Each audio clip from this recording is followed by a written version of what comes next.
Now watch this is crazy, bro. Come on now. Yo, if I seen that, I don't know what I'll do. If you walking out here in the woods like this anyway at dark, you need that thing on you, bro. You need that pistol on you. Look at that. Nah, we gotta talk about this, bro. We gonna look one more time. Do you see how quick that thing went? What? Bro, we gotta talk about this. Bro, this creature wrapped around that tree. And just like a whole loop up the tree. That's crazy work right there, bro. First off, before you AI detectives get mad at me, my name French Dose, man. I do this for educational and entertainment purposes only, right? It's clear to see, man. This is a high quality video, right? This is the HQ on this video is 100%, okay? But at the end of the day, it could be AI. There's a chance it might not be real. But if you came across this damn thing walking in the woods with your dog and your dog's scared too, he not barking, he ain't doing none of that, he just looking like whole, like they both flabbergasted and scared to death, bro, it's getting spooky outside, man. So at the end of the day, man, the veil has been broken, right? We are in the end times. We don't know if these creatures are real or not that's really coming out on these videos or what's really happening out here. Just pay attention, man. Hey, yo, it's getting spooky. Yo, this is a clear picture right here from that video where that skinwalker was hiding behind the trees and ran down on that man that was walking his dog. All right, I'm gonna play the video so y'all this is the video right here for the people that might not have seen this video. I want y'all to watch this first and then we're gonna talk about it. Now watch this is crazy, bro.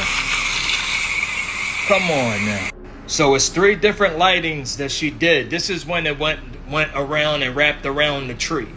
All right, that's the perfect color of it, right? Like the way that it looks. Now I'm gonna show you how it looks black and white. That's crazy. She did the whole thing black and white. That's when it first ran. It was 2 of them, bro. It had to have been 2 of them. But this ran, and then this was the second one when it stood there before it went to the tree. Right, and wrapped around a tree. Now this is the first one that ran by. This is next.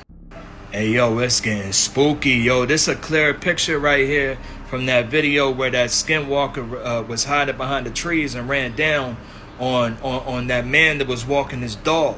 All right, I'm gonna play the video so y'all this is the video right here for the people that might not have seen this video. I want y'all to watch this first and then we're gonna talk about it. So it's 3 different lightings that she did. This is when it went around and wrapped around the tree. All right, that's the perfect color of it, right? Like the way that it looks. Now I'm gonna show you how it looks black and white. That's crazy. She did the whole thing black and white. That's when it first ran. It was 2 of them, bro. It had to have been 2 of them. But this ran, and then this was the second one when it stood there before it went to the tree. Right, and wrapped around a tree. Now this is the first one that ran by. This is next, and that's in color how it looked when it ran by, bro. That's crazy. This is real, and mind you, people are thinking that it's possible that this might be that same creature that has something to do with that 911 call. We're gonna talk about that next. That guy that made that 911 call when the alien ran off of his truck and bounced off his truck. This might have been that same area and that same creature, bro. Searchers are looking for a hiker in Clackamas County. Robert Bissell went camping alone in the Rock Lakes Basin southeast of Estacada. Oregon police still can't explain what happened to Robert Bissell. 16 days after he vanished into the Mount Hood wilderness on a simple fishing trip, searchers found his leg bone hanging from a tree branch, stripped clean of flesh, with no bite marks anywhere on it. And beneath it sat a fishing pole that investigators swear had not been there hours earlier. In the stretch of Oregon that logs more Bigfoot sightings than almost anywhere in North America, investigators still have no explanation that fits. The man who belonged to the forest. Robert Bissell was 57 years old, living quietly in Portland, Oregon, with his brother Michael and their elderly mother. He was not a man who sought attention. By nature, he was a loner, more at ease among pine trees than among people. Every week he would disappear into the forest for days at a time, then return home like clockwork right before the weekend. Decades of that routine had shaped him into a genuinely skilled outdoorsman, He knew how to read the weather, how to move across rough terrain, and he never went anywhere without his handgun because he understood better than most how unforgiving these woods could be. Night fishing was his real passion. There was something about sitting alone on dark water, far from any road or street light, that called to him in a way the daylight never did. He felt safest in the exact places most people would never dare go alone. That comfort in the wilderness was his greatest strength. In the end, it may also have been the thing that placed him beyond anyone's reach. The plan. He followed perfectly.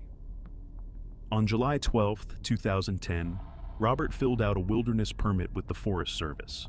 The plan was simple. He would camp in the Rock Lakes area inside the Mount Hood National Forest, fish for a few days, and be home by July 16th. He told his brother the exact date to expect him. That detail matters because Robert was not a reckless man. He did not wander off without telling anyone where he would be. This time, he did everything right. And it still was not enough. The Rock Lakes Basin sits inside the Roaring River Wilderness, a rugged stretch of protected land covering roughly 36,000 acres in the Cascade Range. The name fits. The area is riddled with rocky alpine lakes, upper, middle, and lower rock lakes among them, some plunging more than 30 feet deep and packed with trout. It is an angler's dream, but it is brutal country. No roads lead in. Anglers park outside the wilderness boundary and hike in on foot, sometimes for miles, through terrain that folds in on itself with sharp ridges, loose scree, and dense timber that swallows sound. Because access is so difficult, this pocket of Oregon remains one of the least visited, most isolated corners of the entire national forest system. It is also the kind of country that has fed strange stories for generations, the kind locals tend to lower their voices to tell. If something wanted to happen to a person out here unnoticed, this would be the place. The empty tent. July 16th came and went. Robert did not come home. Michael waited a day, growing more uneasy by the hour, before finally driving up to Mount Hood himself. He found Robert's car exactly where it should be, parked at the Rock Lakes trailhead. Michael laced up his boots and started hiking the same trail his brother would have taken days earlier. Eventually, he reached the campsite, and that was when things began to feel wrong. The tent was standing, but it was completely empty. Inside, Michael found a sleeping pad, a brand new camp stove still sealed in its box, and a backpack, everything scattered around as if Robert had barely touched it. His headlamp was gone. His fishing gear was gone. His handgun was gone. At first, Michael told himself his brother was simply out on the water, fishing through the night the way he always did. But the longer he stood there, the more the silence pressed in on him. There was no fire pit, no ash, no food wrappers, nothing to suggest a person had actually lived at this campsite for 4 straight days. It was less like an abandoned camp, and more like a stage set that had never been used. Michael left a note pinned inside the tent, telling his brother the family was very worried and asking him to come home the moment he saw it. He checked the surrounding lakes, asked a few passing hikers whether they had seen his brother, and got nothing but shrugs. Everyone he spoke to had the same answer. No one had seen a man matching Robert's description in days. Trusting that Robert's decades of experience would carry him through whatever delay this was, Michael drove home. It was the kind of decision a person makes when they cannot yet let themselves imagine the worst. But the days kept passing, and Robert never walked through the door. By July 24th, Michael could not wait any longer. He went back. The car had not moved an inch. The gear inside the tent sat exactly as he had left it. His note was untouched, still pinned where he had placed it, as if no one had returned to read it. The next morning, July 25th, he called the Clackamas County Sheriff's Office and reported his brother missing. The search begins.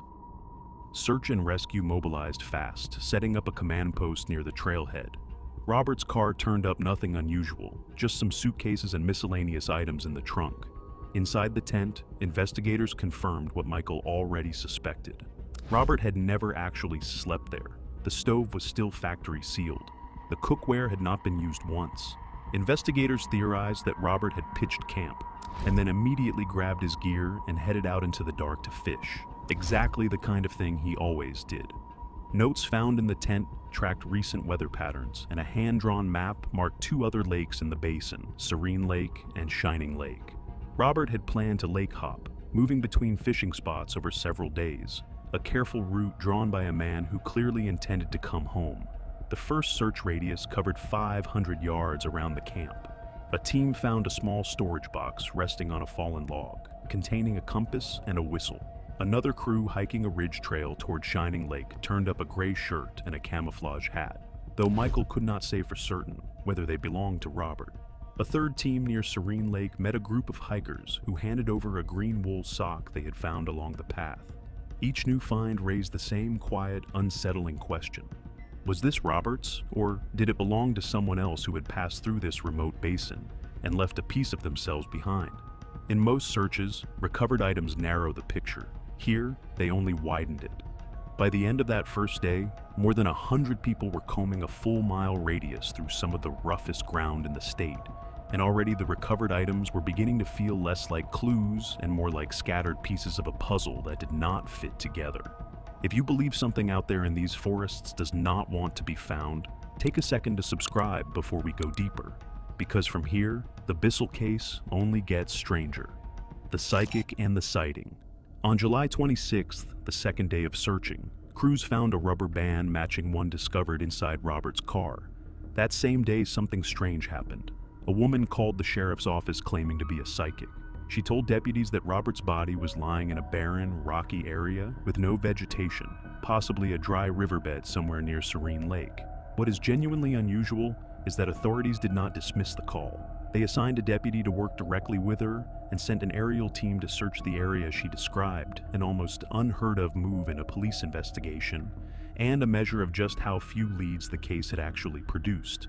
2 days later, on July 28th, a hiker came forward with information that changed everything. He and his wife had encountered an older man descending a ridge trail near the lakes on July 13th, just 1 day after Robert had arrived at his campsite. The description matched almost perfectly. A man in his 50s, around 5'10", with a medium-length beard, carrying a blue backpack with a sleeping bag strapped to it. The man had stopped them to ask directions to Serene Lake. The sighting confirmed what investigators already suspected. Robert never slept at his tent that first night. He had hiked straight into the darkness to fish, gotten turned around in the maze of interconnected lakes, and spent his second day wandering the basin, trying to find his way to Serene Lake. After that encounter on the ridge, no living person is known to have seen Robert Bissell again. What the deputy found. Later that same day, 2 deputies and the self-proclaimed psychic pushed along the rocky, brutal path towards Serene Lake, a route so treacherous that even experienced hikers struggle with it. The trail climbed and dropped over loose rock, hemmed in on both sides by timber, so thick the afternoon light barely reached the ground. One deputy spotted a faded black headband resting on a pile of rocks. Not long after, further down the trail, another deputy noticed a fishing pole leaning casually against some brush. There was nothing violent about how it sat there. It looked placed, ordinary, the way a person might lean a rod against a bush while they baited a hook. For half a second, the deputy read it as exactly that. One more piece of gear left behind on a trail already littered with them. Then his eyes drifted upward, past the brush, to the branch hanging above it, and the ordinary drained out of the moment all at once. What he saw next would haunt every investigator on that search for years.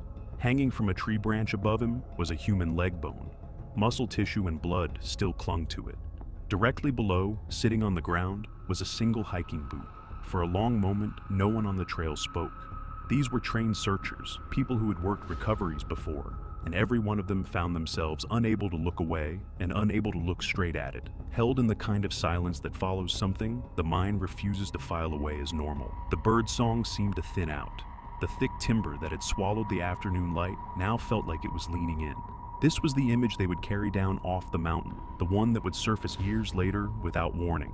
Deputies immediately contacted Michael. He could not identify the boot with certainty on sight, but once he got home and checked his brother's room, he found an identical pair, Vasquez Sundowner boots.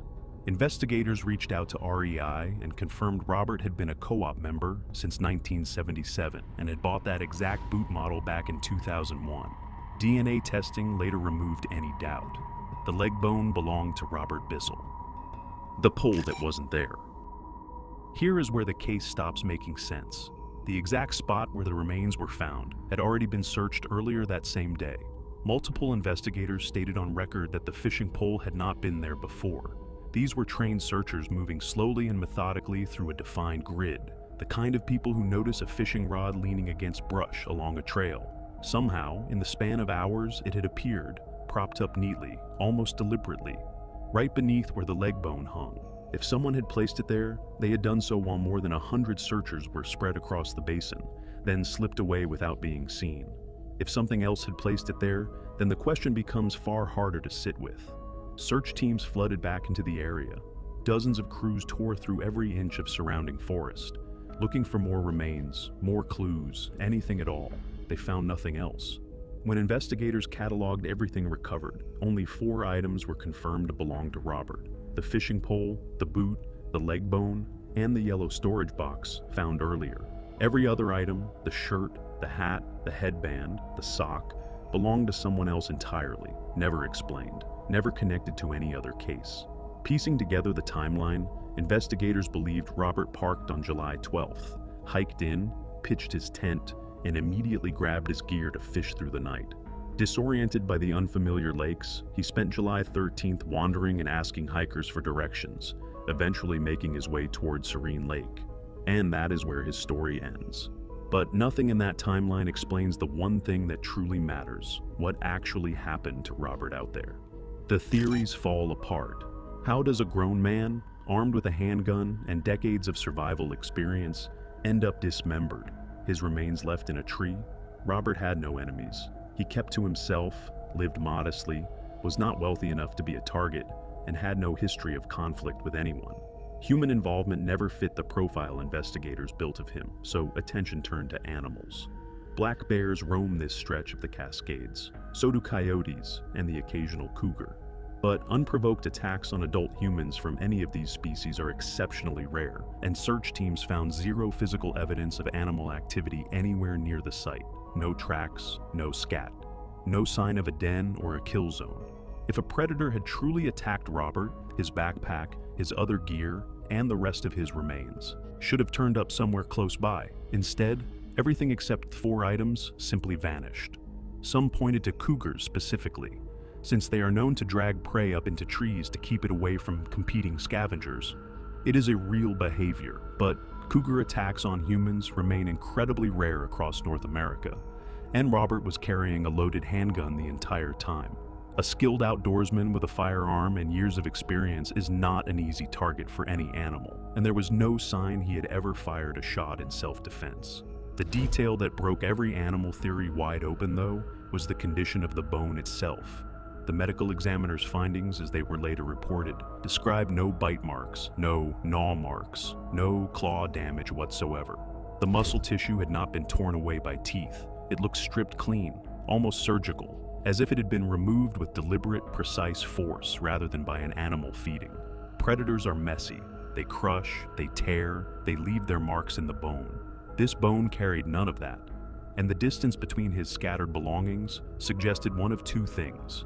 Either Robert ran, terrified, through miles of forest before he died, dropping items as he went, or his body was moved deliberately after death, its pieces separated and spread across a landscape that should have kept them together. Neither possibility offered any comfort. Both left the same hole at the center of the case, a hole no investigator has ever managed to fill. The thing in the tree line. When this case reached the internet, it spread into every corner of the cryptid forums and true crime communities alike. Oregon has one of the richest histories of unexplained wilderness folklore in the entire country. People in this region have long whispered about creatures said to inhabit these alpine lakes, stories passed down for generations about anglers who vanish and turn up in pieces near the shoreline. Most of these tales are exactly that, folklore, the kind of story a place like the Cascades seems to breed on its own. But the Bissell case had something the old stories never did. It had a case file. It had deputies who signed their names to reports. It had a bone confirmed by DNA and a fishing pole that appeared out of nowhere. And it was those confirmed details, not the legends, that kept people coming back to it. But the theory that spread widest, the one most people land on given the region, is Bigfoot. Of the thousands of Bigfoot sightings ever logged across North America, a striking share have come out of the Pacific Northwest, and Oregon and Washington in particular, many of them describing forests almost identical to the one Robert vanished into. Oregon and Washington are not just known for Sasquatch sightings. They are considered the epicenter of them in all of North America. People who study these reports point out that whatever these creatures are supposed to be, the pattern of sightings consistently describes nocturnal, territorial behavior. Robert was alone, in the dark, deep in unfamiliar terrain, exactly the conditions that would leave a person most vulnerable to something large, intelligent, and territorial. Could something out there have confronted him in the darkness, overpowered him, and left his remains hanging in that tree as a warning to anyone who came looking? It is a theory that lives entirely in speculation. There is no hard evidence connecting Bigfoot to this or to any other disappearance, and no forensic conclusion ever named a culprit of any kind. But line up the facts investigators actually confirmed: the missing gear, the staged fishing pole, the surgically clean bone with 0 animal markings, and it becomes easy to understand why so many people cannot simply write this off as a bear attack. 16 years of silence. Because here is the part that never sits right, no matter how many times investigators go over the case file. Something stripped every bit of flesh from that bone without leaving a single tooth mark behind, then placed a fishing pole at that exact spot hours after investigators had already cleared the area, almost as if it wanted to be seen. 16 years later, Robert Bissel's death remains completely unsolved. His full remains were never recovered. His gear was never found. And the person, or the thing responsible, has never been identified. The case file sits closed only because there is nothing left to add to it, not because anyone ever understood what happened on that trail. If a case this well documented can end with a stripped bone and a pole no one can explain, subscribe before moving on, because the forests of the Pacific Northwest are full of files exactly like this one. Somewhere in the roaring river wilderness, the trees still close over the path to Serene Lake. The lakes still lie cold and still, and 30 feet deep, exactly as they did the night Robert walked out into the dark. And whatever propped that fishing pole beneath the bones is still out there, in the dark water and the deep timber, in the place where no road leads in, where a man can vanish without a sound, and where something waits for the next person who decides to hike in alone.